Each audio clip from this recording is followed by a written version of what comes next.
नमस्कार मंडळी, मी तुमची लाडकी अभिनेत्री आणि लावणी सम्राज्ञी मेघा घाडगे. 2 दिवसापूर्वी जी घटना घडली होती आकांक्षासोबत, तर ती प्रचंड लज्जास्पद आणि लाजिरवाणी गोष्ट आहे. शिर्के मॅडम, जर तुम्हाला छत्रपती शिवाजी महाराज यांच्याबद्दल काही माहिती नसेल किंवा त्या काळाचा इतिहास माहिती नसेल, कलावंतांच्या बाबतीतचा माहिती नसेल, शाहिरी परंपरा माहिती नसेल, लोककलावंतांबद्दल माहिती नसेल, तर प्लीज तुम्ही एखादं पुस्तक तरी उघडून पाहावं. कारण त्या काळात सैन्यांचं आणि मावळ्यांचं मनोबल वाढवण्यासाठी शाहीर हे एकमेव माध्यम होतं की जे त्यांना प्रोत्साहन देण्यासाठी कवनं रचायचे.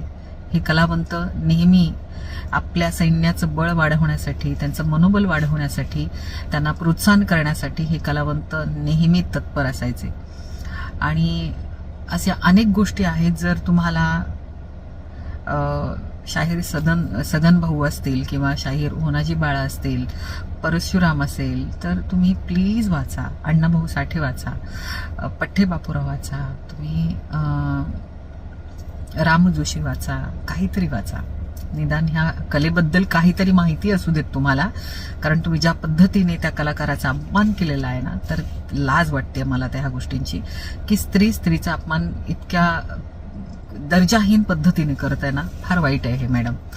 कारण हे कलाकार काही साधे कलाकार नाही आहेत आणि हे आत्ता जन्माला आले कलाकार नाही आहेत. त्यांनी आयुष्यातली आपली 20 ते 25 वर्ष, 30 वर्ष आयुष्याची ह्या कलेसाठी वाहिलेली आहेत, कुठलाही विचार न करता.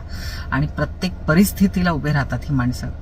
तुम्हालाही खूप साधी वाटत असतील, तुमच्यासाठी खूप छोटी माणसं असतील, पण ही कलावंत प्रचंड स्वाभिमानी असतात. त्यांचा स्वाभिमान दुखवण्याचा अधिकार तुम्हाला नाहीये. जर तुम्ही मेहनत केली नसेल, तुम्हाला अचानक ह्या जर गोष्टी अशाच मिळाल्या असतील, तर त्याची कदर तुम्हाला नाहीये. खरं तर ती कदर नसेल तर, कारण अशिक्षित माणसं असतात ना, ती अशा पद्धतीने वागतात असं मला वाटतं. तिचा अपमान झालेला आहे आणि त्या कलाकाराचा अपमान भरून काढणं हे तुमचं कर्तव्य आहे. आणि कुठल्याही कलाकाराच्या स्वाभिमानाला धक्का लागणं ही खूप मोठा अन्याय असतो हा.